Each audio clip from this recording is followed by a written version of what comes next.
زمون مشر ورور دی په بهر ملک دی هغه په پټه باندې په بانک ځان له پیسې کړلې موږ ته بداوی چې ما سره پیسې نشته او ځان له په پټه باندې کور مغسته کاروبار هم دی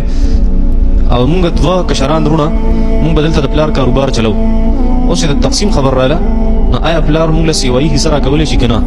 او آیا د دغه رور چې ځان له کورم جوړ کړي خپل کاروبار هم دی د په میراث کې حصہ کیږي کنه ور پلار ژوند دی پلار هغه دوکه کړي دا ګناګار دی په خپل ځای باندې دوکه خو دوکه هغه باغی ګناګار شوی دویمه خبره چې پلار ژوند دی نو د پلار حق ته چې د مال چاله ورکولی شي ځکه دا د هغه څیز دی په ژوندیني باندې چې پلار څنګه تقسیم کوي هغه شانتي کولی شي ځکه د هغه مال دی زما مال او دولت دی چې زه چاله ورکوم په دې کې د چا څه کار دی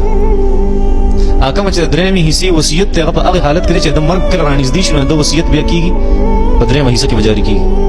هغه وصیت دی هغه د مرګ ته نږدې ورځي د هغې خبره نور چې پلار هغه ټیک ټاک دی او دی اوس تقسیم کوي نو خپلو کمو بچو له چې څنګه حصه ورکولی شي یوه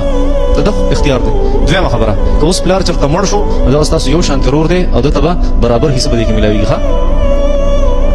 دا تاسو نشئ محرومه کولی پلار یې محرومه کولی شي خو تاسو یې نشئ محرومه کولی یو سړی هغه په غلا کې مشهور دی د هغه نه یو څیز اغوستل